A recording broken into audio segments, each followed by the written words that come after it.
The Other Side of Midnight with Lionel. Entertaining and informative. On the Red Apple Podcast Network. Alrighty, Lionel with you. Hour number 2 of this thing of ours on the Other Side of Midnight. 800-848-9222. My friend, there has been, for the longest time, part of our culture. I'm sure you see it in other areas as well, but there has been this idea that somehow Hollywood, and we use that term, that eponym, so to speak, Hollywood and the music business and entertainment, Broadway, have long leaned left. But that doesn't mean that conservatives don't exist. They do. They just have to be much quieter. And by the way, sometimes people who are not, rock-ribbed conservatives, somebody who just might tend to vote Republican or what have you. Throughout history, classic older Americans, John Wayne, Ronald Reagan, Charlton Heston, Clint Eastwood. Reagan was, of course, the gold standard, but John Wayne was unapologetic patriot, anti-communist. That was his thing.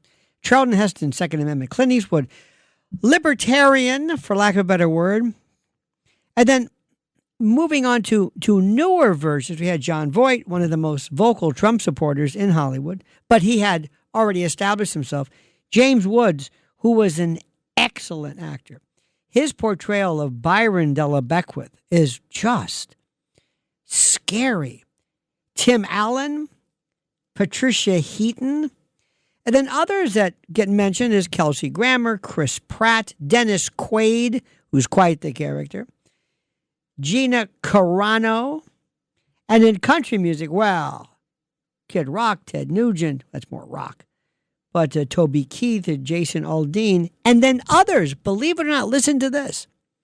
There is a new version, Kanye West, unpredictable but openly supported Trump, Alice Cooper, Fitty, as we call him, we hipsters, 50 Cent, votes support for conservative tax policies, Vanilla Ice, and we can go into the reasons for that and that sort of thing. But what I am suggesting to you right now, and it is specifically regarding the individuals that the good president sought fit to excoriate, to, dare I say, execrate. And that would be Candace Owens, Alex Jones, Megyn Kelly, and Tucker Carlson. This is, I am telling you, a new vanguard, a new group of people that they are bringing to the fore.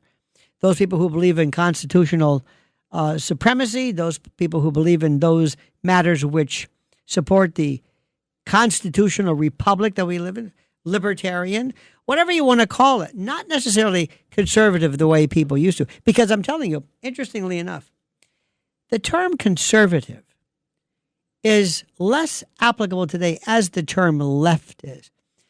Now, our good friend, John from Hell's Kitchen, John, I had the pleasure of meeting him one day. We had a lovely afternoon, and you are I call you the Pope of Hell's Kitchen. You have been in the entertainment business, Broadway, everything since the Coolidge administration. You've been around for a while.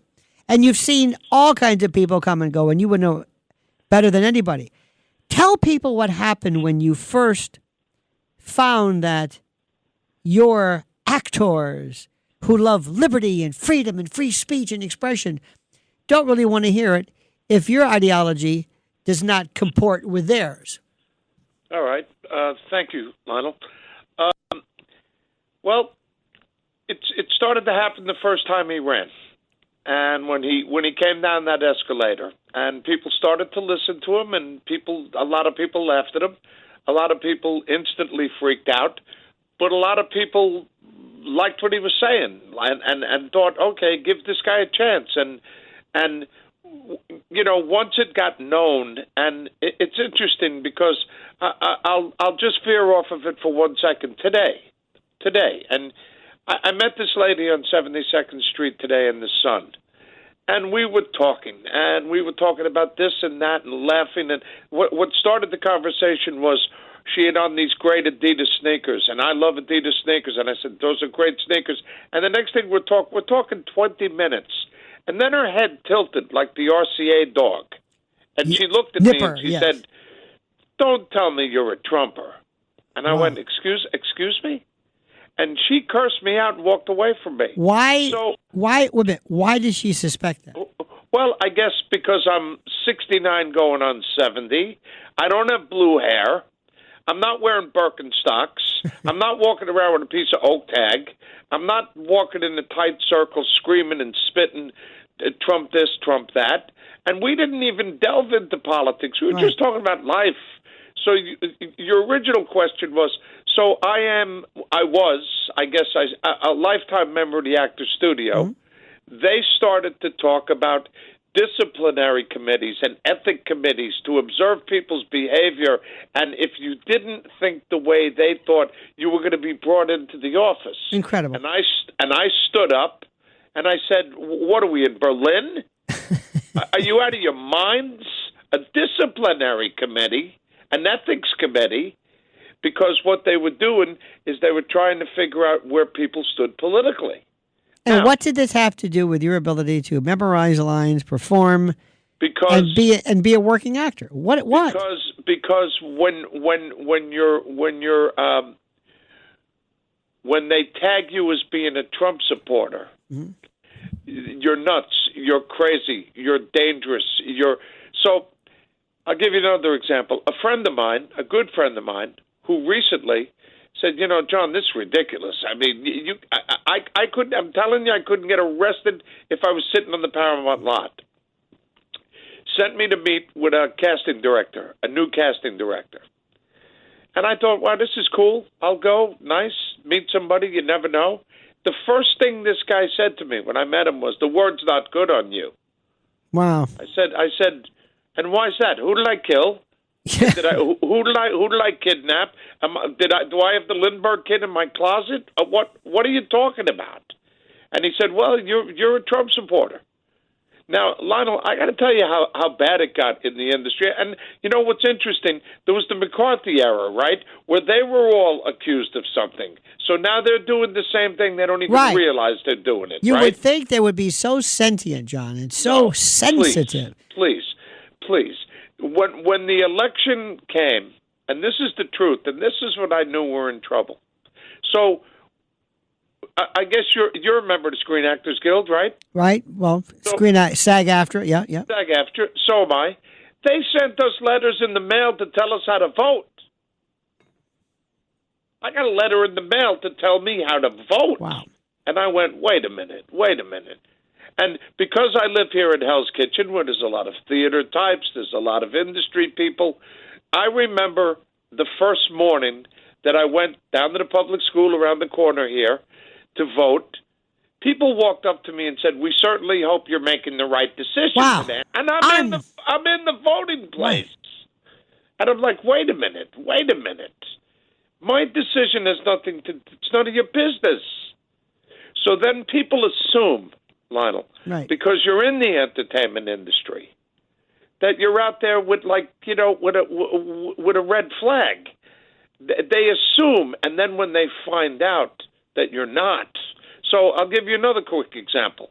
I got called to go do a big reading for a prospective movie. When you go do it's for the backers, it's for the producers. They get a lot of actors together, and you sit on a stage, and it was a really good movie, a really good part. It was downtown at I won't say the place, but a very prestigious film company, and it was an invited audience. When I got there that night, I got the script, and I made all my markings, and it was one of the leads. It was going to be incredible. When I get there, all the actors are beginning to gather, and this guy comes up to me, Australian guy. Hello, mate. Can I have a word with you, mate? Yes. I said, how are you, sir? I'd like to talk to you out near the elevator. I went, okay. He said, it's been brought to... He's looking down at his shoes. He won't look me in the face. He's standing in front of me. I'm standing there with the script. People are beginning to come in. Hi, Joe. Hey. Nice to see you. I'll see you inside. He says, it's been brought to my attention you voted for Donald Trump. Oh, my God. And I said, what? He said, if I had known that, you wouldn't be here. Wow. No, it is really intense, Lionel. It's really intense. It's beyond draconian. And here's the best part. They never ask you, do you have any beefs? See, I can tell you so many things I disagree with Trump about, but that's not the point. Listen, one of these days, I hope that the pendulum comes back like a wrecking ball. John, thank you for sharing with us. You're a good man, my friend, and let us talk soon. Thank you for that. 800-848-9222. Incredible. Fred in Brooklyn, you're on the other side of midnight with Lionel. Hey, Lionel, how are you? Good, sir. I even got to wave to you once. I was walking through Anthony Cumia's studio. I remember that. I remember that like it was yesterday. Oh, I waved and I left. But can I just got out of the hospital after 7 days. What happened? Let me start with something else because I was in there last night. Well, what were you in the hospital for? I'm curious. I got to leave you hanging a little bit, too. You leave us hanging. Let me just tell you a small, tiny 1-second story. All right. It might even make it to 10 seconds. But yesterday you said on the air, what was it that scared you when you were a child? Mm-hmm. Was there a monster? Was there something like that? I was an orphan since I was 6 years old. Mm. My older sister would take care of me. I was raised in a state institution. Mm-hmm. And she took me to a triple feature because she knew I loved James Bond. I had Goldfinger, I had Diamonds Are Forever, and pancaked in the middle was Blackula. I don't know if you've ever seen Blackula. Oh, yes. Blaxploitation. Well, there was a scene in that movie where there was a woman being treated. She actually got bit by Blackula. Mm-hmm. And she was in the autopsy room. And the doctor turned around after being on the phone, and she came running out of the room with ferocity, running towards the guy to kill him or bite him or do whatever she does. That stayed in my mind until I was 15 years old. I had nightmares about Let me get this straight. Blackula? Not Dracula. Blacula. Blackula. Yeah. Blackula. That scared you. Did you ever get I'm Gonna Get You, Sucker? Did you ever see that one? That'll really scare you. I did. I love that. Remember there were OG over gold, and they were trying to find the spray, the activator. Remember that for their Jerry curls? It was a wonderful piece. I cannot tell you how throughout the course of this, throughout the course of what I have been doing, the people that I have suffered from, who have not necessarily discriminated against me, but because they think they know what I think. They think they know what I think. And that's the part. I love when people are, how do I say this? The other day I heard something. There was an event I heard. It was a lecture of sorts. I'm not going to go through the details. But there were a bunch of teachers that were talking about AI and the rigors of AI and the like. And one said that the number one existential threat, and I thought he would say for sure AI. He goes, no, global warming or climate change, excuse me. And I thought to myself, are you back to that again? No, the bottom line is simply this. That is his opinion. I laugh at it. I mock at it. It is beyond stupid. It is inane, insane, arcane, not germane, but it is his opinion. And if there's one thing that we must understand in our society, in our culture, if there's one thing that we must understand, is to respect somebody else's opinion. The Other Side of Midnight with Lionel on the Red Apple Podcast Network.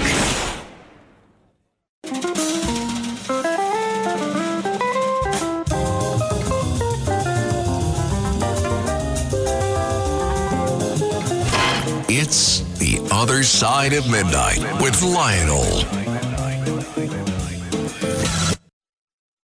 Alrighty, Lionel with you.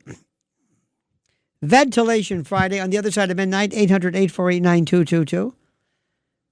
This is one of the most important things. You know, what was the moment that you ever found yourself limited, shelved, discriminated against because of something that you believe in? You know, oftentimes we'll talk about people who believe in different things, maybe different aspects of behaviors and observations and phenomena around the world, around the universe. Maybe perhaps you might believe in something. You might believe in having seen something, which is a UAP or the like. Maybe you believe in a particular faith. Maybe you're a Santeria. Maybe you're an atheist. When were you discriminated merely because you either believed in something or were foolish enough to let somebody know what you believe in? Eduardo, you're on the other side of midnight with Lionel. Yeah, hello, Lionel. I didn't know you knew Raleigh James. I've been hearing that you knew her. I don't know where this came from. A woman called up and talked about talking to a lion. And she said, you know, Raleigh James. I said, who the hell's Raleigh James? Anyway, so now we found it. Where in Tampa are you, sir? I'm in North Tampa near Carrollwood. Ah, north of Waters, huh?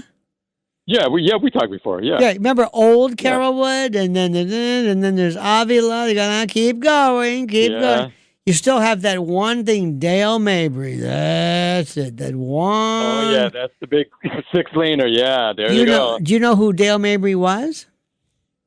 Of course not. Oh no. Of course. Don't you like when people say Dale Mayberry? That drives me crazy. How about Bradenton? Yeah. Bradenton. I'm sorry, a little too close. Talk to me, Eduardito. Talk to me. Yeah, so I got a couple things. First, let me start with I'll start with Eva Longoria because I heard this today. That 6 months out of the year she's in Mexico. 6 months she's in Spain. A lot of these Hollywoods moved because of President Trump. They couldn't stand it. I've been hearing a lot of people are moving. Mexico, Canada, take your pick. Europe. Moving to Mexico because of President Trump. Yeah. Why? And check this out. Well, this caller that I heard this during the day, Mexico's going to introduce universal health care. So nothing there I you want. go. You know what? Nothing that I want better than if my life is on the line than Mexican health care. Right. Call me old-fashioned, but let me tell you something. When I think of the epicenter of the finest, and I'm sure they are great, I think forget Johns Hopkins, forget, Cornell Weill, forget, no. Send me to Guadalajara or whatever it is. Anyway. Uh-huh. Yeah. Eduardo, where are you from? I was born in Chicago. Wait a minute, that's not what I mean. What kind of name is Eduardo? What kind of name is it? Well, my parents are from Mexico. Let's put it that way. You know what? Then go back. Get the hell out of here. I'm kidding. I'm kidding. Of course you are. I'm staying in Tampa. I know. I definitely will not go back to Chicago, that's for sure. Oh, what happened to it? That was such a great place. What happened with that mayor? Well, somebody that's, check this out, Lionel. John McCain's supporter is afraid to show a T-shirt. I heard this one time.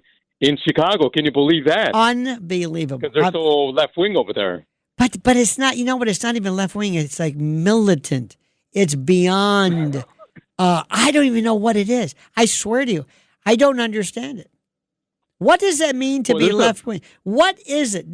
I got to tell you this story. I have a friend of mine who is a very smart woman. She's been a friend of ours for a long time, and my wife knows her, and I said she's very, very active in the No Kings, movement.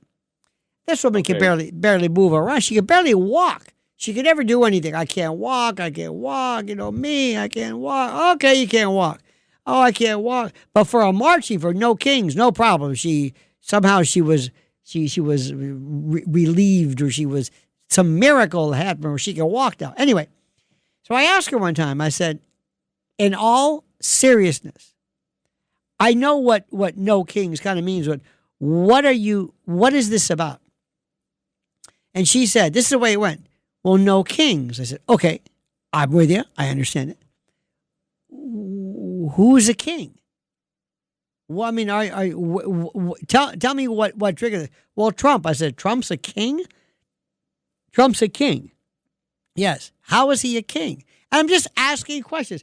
Well, tell me what he's done that's either unconstitutional, against the law, or not provided by. Tell me. She said, well, I said, let me give you an example. I said, I hate when people do this. What about Biden? I said, what about a president who was, for all practical purposes, absent, AWOL, and had auto pens actually involve the signing of legislation and executive orders? I said, now, I don't know what that is. Would that be a king or absentee? What do you call that? And I can't understand how it's not that you're against a king, you're against Trump. Why don't you just say, I hate Trump, and just forget the king. Just say it. He's not going to, this is his last term. And let me also tell you something, Eduardo, when he leaves, you know how miserable people are going to be? He gave these people life. He gave them a purpose. What are they going to do? Who, J.D. Vance? Who's going to incur this wrath in any event? Eduardo, how about some of these states that have Democrats for 100 years? Eduardo, better yet, Eduardo, what do you do? What do you do for a living? Well, I used to work for Blue Cross, and right now I'm trying to get into a hospital. Are you sick? Are you sick? No, I mean work for a hospital. Let's put it that way. I'm kidding. Yeah. It's a joke. You've been in Tampa too long. I want to hit on the nurses, Lionel. I hear they're very attractive. But do me a favor. Make sure you go to Ybor City. Ybor City is where I was born, and my father was born. And make sure you get a Cuban sandwich, go to Carmine's or whatever, and understand you get a croqueta de jaiba, get a Cuban mix, the real Bacoy. Go to Ybor City where they have roosters running around. That's where I was born. Right. That's where I came from. That's it. I came from a hospital called Centro Asturiano. We used to call it the Roach Motel. People went in, but they didn't come out. And you knew your aunt was dying or somebody was when they went to Centro. That was it. This is what I'm all about, my friend. Listen, Eduardo, take care, buddy. Thank you very much. Have a good weekend. Thank you, sir. 30 past the hour. 30 minutes past the hour. 30 minutes before the next hour. You got it? Good. Tom in Miller Place. You're on the other side of midnight with Lionel. Good evening, Lionel. I'm a new fan. A big fan. Thank you, sir. Just over the last 2 weeks. Who was the owner? By the way, I'm a naturalized citizen in 1969. From where, from sir? Ireland. Oh, Ireland. Excellent. Welcome, Ireland. Sir. Welcome, sir. And I served in the military. On our side? I was Navy. Okay. I want to ask you a question because I read a book about Joe McCarthy. Yes, sir. Who was the only senator to not vote for his abstention? Who was the only senator? He abstained. He refused to kick him out of Congress. It was John F. Kennedy. Isn't that something? They were the best of friends. A lot of people forget that. Never forget it. John Kennedy, by the way, was not what you think. He was not a liberal by any stretch of the imagination. He was not he was not as against the war as people would think. He had some serious problems with Intel. He is what people wanted him to be. Yeah. He was a yes man. Unfortunately, I think that's why he was killed. Well, what do I know? You know what? I like that. I like what you just said. What do I know? But here's the thing, what I found. There's a lot of reasons for it. There's a lot of reasons for why he was killed. And do you understand that to this day, we're still trying to figure that out? Doesn't that fascinate you? Yeah. Look at COVID. Look at New York City's mayor, an absolute anti-police. He's anti-Israel. He's anti-everybody. And by the way, there's a rumor he's starting free supermarkets. No. He started. He began with that idea, with that pipe dream. That went by the wayside. He also wanted to have free bus service, which is per se insane. But he is not doing that. My friend, and thank you so much. Rick in New Jersey. Rick, you're on the other side of midnight with Lionel. Yes, good morning. Good morning, Good Rick. morning, Chris. Yes, sir. Yeah, this morning I decided to wake and bake, eat a gummy, and then ventilate. What does that And I'm mean? going- Eat a gummy. You mean a A cannabis gummy. what does that do for you? Huh? What does that do for and to you? It makes me be better me. It makes me be it lowers the anxiety and the demons and the. I'm more of who I want to be rather than a reactionary person. Not who you are, but what you want to be. Yeah, I always want to be better than I am. Why are you anxious, do you think? Life. Tell me about that. What about life makes you anxious? Because that's not good. Because you're going to be anxious all the time. Okay, but then afterward, could I get to the point I was going to? I'll decide. Depends upon how good your answer is. I'm kidding. Of course you can. Right. But I'm curious. Okay. I hear more people say they have anxiety. Young people, old people. What is this anxiety business? Well, Lionel, I'm a regular person. I'm retired. I have money problems. Mm-hmm. I have no family. Literally, one person in the world. A couple friends that live nearby. They were all over the country, and I'm, just anxious about being able to pay the bills. Right. And that makes sense. And, all and that cannabis, stuff, cannabis helps you kind of get through that. Yeah, alcoholism, it runs rampant. It did run rampant when I had relatives. You know and what? I figured, fair enough. I'm not pointing any fingers. Anyway, Rick, tell me what's on your mind. All right. I wanted to ventilate because, the Amazon devices that you talk to and they help you around the house. Correct, Turn yes. things on and off. Okay. I don't want to say the name because it'll wake I all know. your listeners. Yes. So I use it as well, first of all, it used to just say, okay, when I'd say, turn this on, turn this off. Right. Okay. Now they enhanced it with AI without asking me. Right.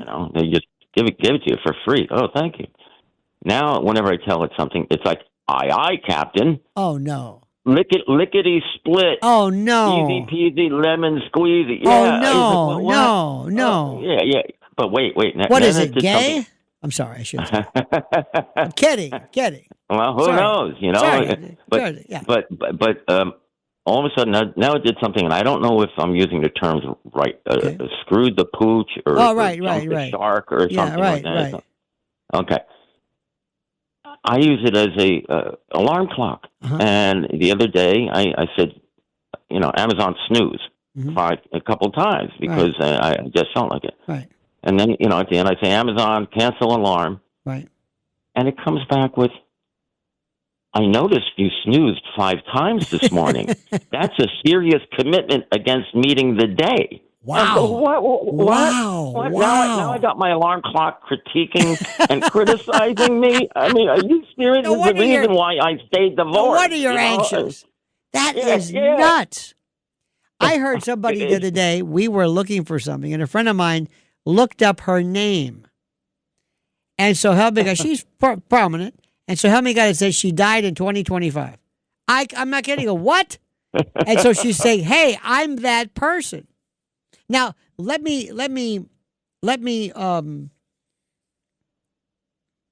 go a little bit deeper into this. Eventually, people are going to start talking to it. So one day, I never ask it anything. I just dictate. But one day, when I happen to have it, my SIRI or whatever it's called is the British woman. So one day, I was feeling kind of stupid, and I said, "Hey, why don't you go F yourself royally?" You know what I'm saying?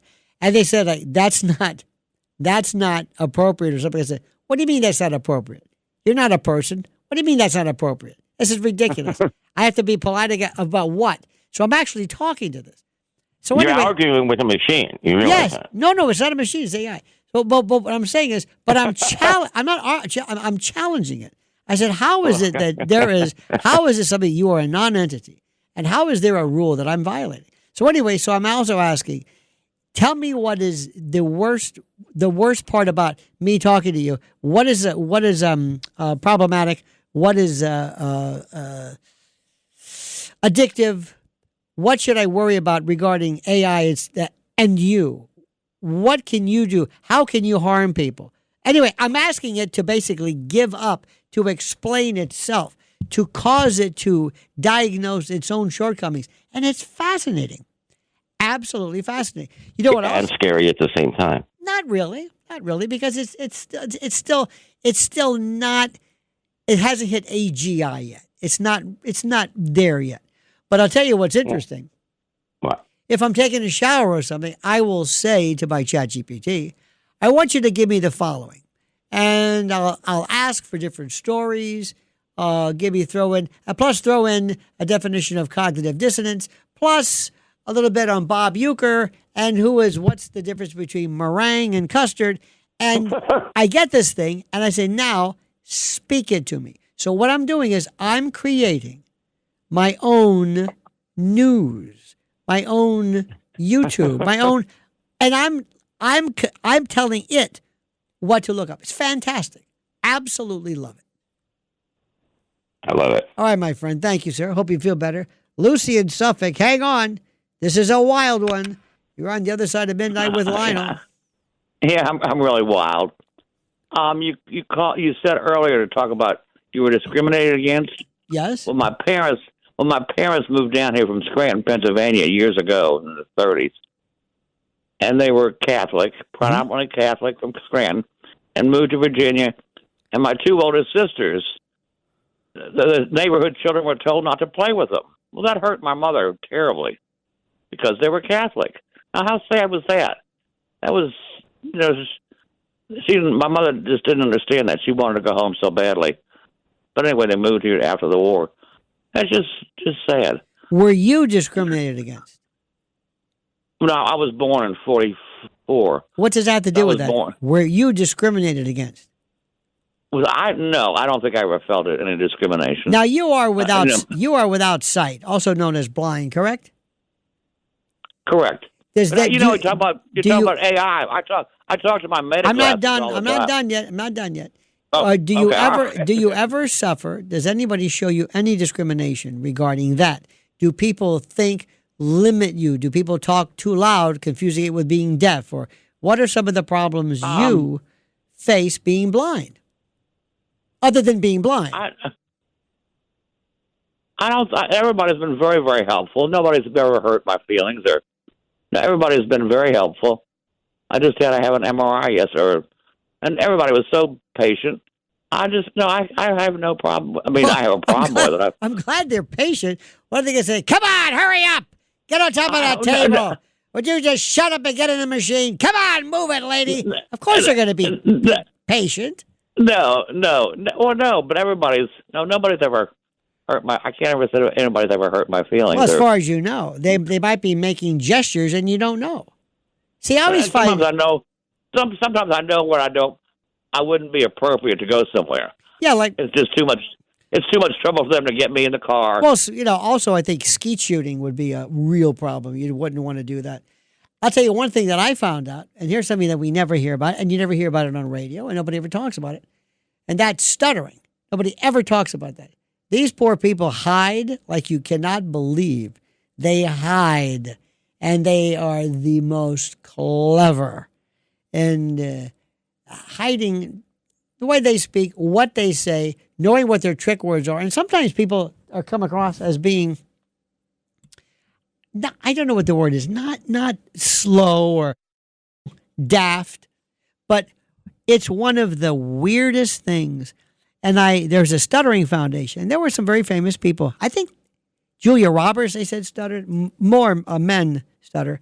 James Earl Jones, of course, Mel Tillis, and others. There's a difference between stuttering and stammering. But there's a few people who did this.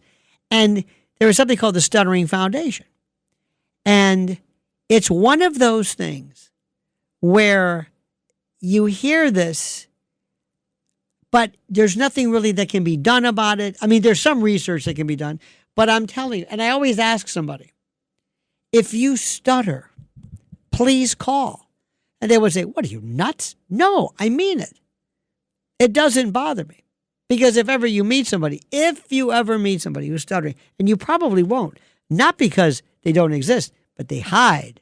They don't engage. You will not engage with them because there's some people humiliating. I mean, just think about that, especially if you're a teenager trying to meet the opposite sex trying to fit in, and you can't even say your name, and people are vicious, absolutely vicious. There was a comedian one time who said, I wonder what stuttering sounds like in other countries. Like, what does Chinese stuttering sound like? And people kind of joke about it. But if ever you get the chance to meet somebody, you talk about discrimination. Oh, my God. It's horrible. And a couple of things. Remember, if ever you meet somebody, please don't finish their sentence. Please don't do that. It's very difficult. They're not looking for help. They're not asking you to fill in the word. But it's tough. You know, you look at your watch, like, come on, let's go. It's very difficult. But if ever you meet somebody, oh my God. And my heart breaks. One time I was doing stand-up at Caroline's, right there on Broadway, the Caroline's. And this guy comes up to me, young man, and he really had a bad case. I don't know if he knew I was familiar with it.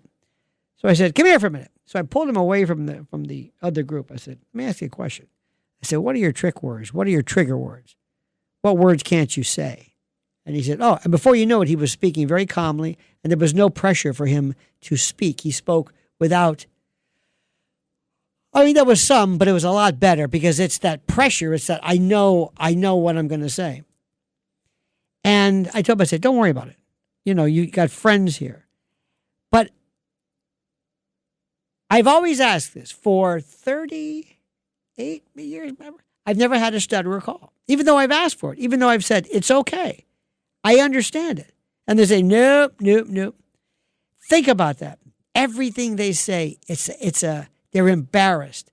They don't talk. Do you know what it's like when you're in a position where you don't say anything?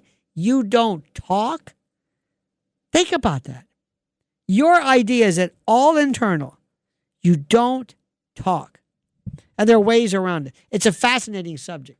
Like I said, if ever you find somebody, please do not ever do anything to call attention to that which they already know. Believe me when I tell you that. All righty, 800-848-9222, 800-848-9222. Let's go to Mike in Westbury. You're on the other. Could you give? Hi, Lionel. Yes, you can. I have just a question for you. Yes, sir. Indeed. I'm wondering, what is your take on what you think happened on November 22nd, 1963? Kennedy was assassinated. Well, yes, we know that, but I know. Aside from that, I could pretend to give you a bunch of answers, but what would you like to know? And let me start off with you. What do you think first, and I'll tell you. What do you think? It's a good question. Well, I just think that what is the publicly, released narrative is not what we know. Absolutely. And I think, and I think that we're never going to know definitively. Correct. I have my own ideas, but I wasn't even born then. So I was just wondering what your but wait a take on it minute. is. You weren't around during the Civil War, nor was I, but we have thoughts about that. Let me ask you this question. We'll start off. Do you believe that Lee Harvey Oswald acted alone? Yes or no? No. Okay, good. I'm not sure he fired a gun that Now, wait day. a minute. That's step one. That's number one. Number two, which is was he involved at all? I think he told us all when he said he was a patsy. Well, now the next question is, do you think somebody who was caught, very, very few people said, I did it. That's me. You got me, goat. It would not be, but it's very interesting the words he used. Now, so we know he did not act alone. The question was, did he act at all? What is the possibility of his not acting at all? I think very great. I think great, indeed. Now, are you able to point to a particular group or person that you think would have been primarily involved in orchestrating or putting this together? Or do you believe it was a combination of multiple sides and factions and groups? That's the theory I've heard that sounds the most plausible to me. Excellent. Contributions from all different factors. Now, what I think happened was there is no such thing as, all right, CIA, mafia. No. It could be, it's as very simple as 3 people, 4 people, the shooters themselves. That's it. One of the best. Remember, Dallas was the last version. I think they tried it in Tampa. There were other cities they wanted to do it, but it didn't work out. They wanted him gone, and Dallas was the final. So they wanted him gone before. It's not just here. Some of the people, who do you think would have been? See, at that time, what was very interesting to note is that right around World War II, when the OSS, the precursor to CIA, was working on ferreting out Nazis and the fascists, when it came to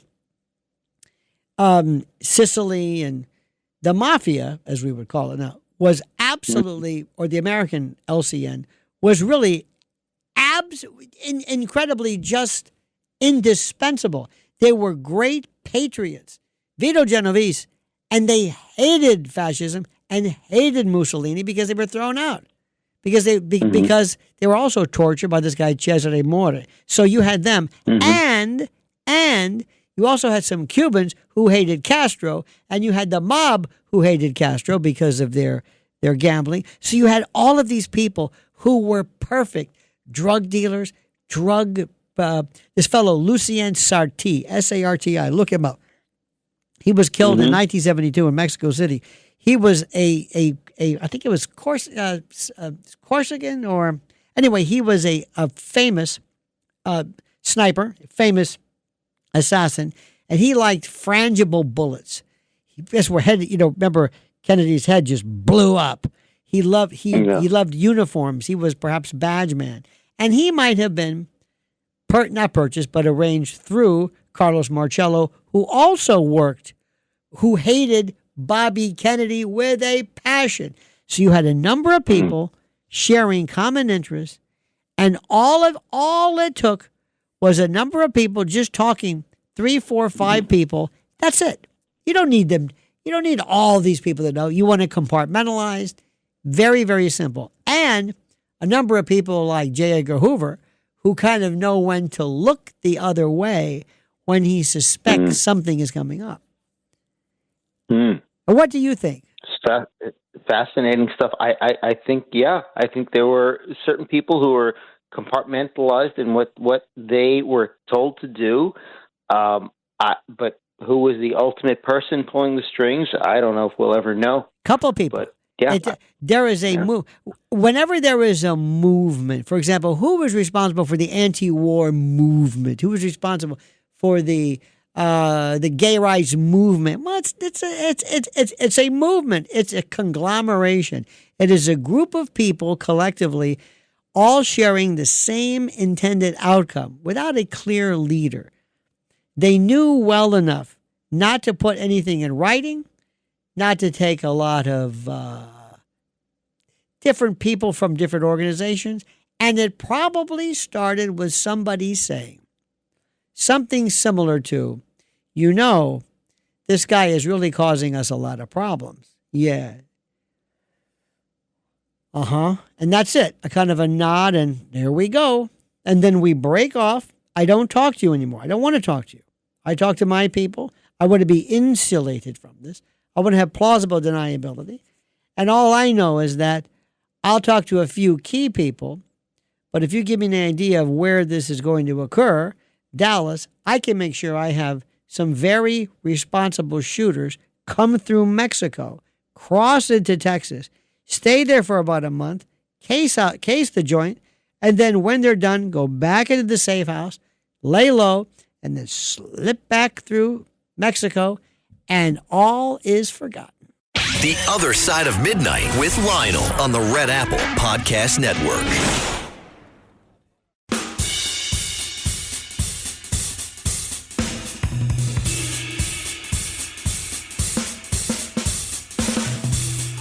The Other Side of Midnight with Lionel. All righty, Lionel with you. Still one of the best bands. Now poor Huey Lewis. Can't hear. What?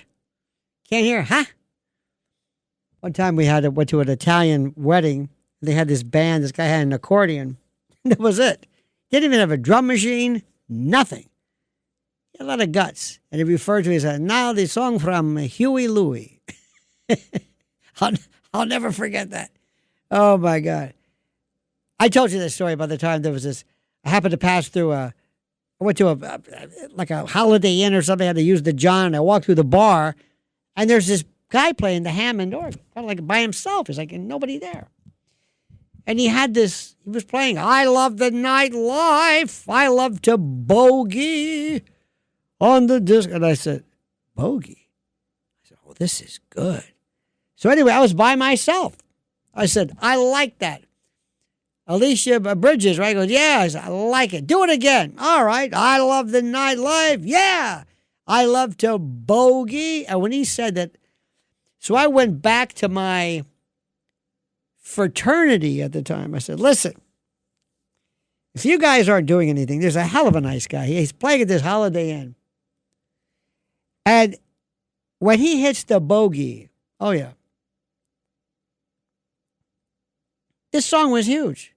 Action, I want to live. Notice I bring the Ethel Merman approach to it.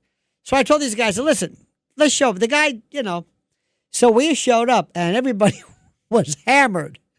And we said, come on, we want to hear it. He goes, what? Nightlife. Oh, and when he played it, when he did bogey, everybody stood up. He felt like $1 million. We did this like every weekend, and then one day we said, it's enough. And then we were gone. Here we go. I love the nightlife. I love to bogey on the disco roll. That's my Bert Lahr. This was huge. Great sax solo. She came out with that Susie the Banshees kind of look, that hair, that Susan Powder look.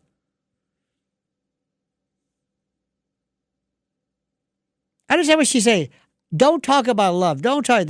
Let's just bogey. What is boogie? I don't know. Let's just boogie. I don't want to hear anything else about it.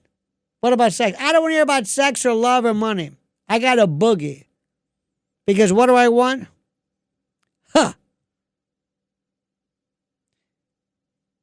I got to go.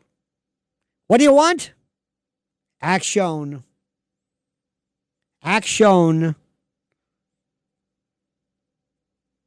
Tell me this is not a great song. Come on, everybody. Come on, Yuri. This is the way we used to do it. Hit it.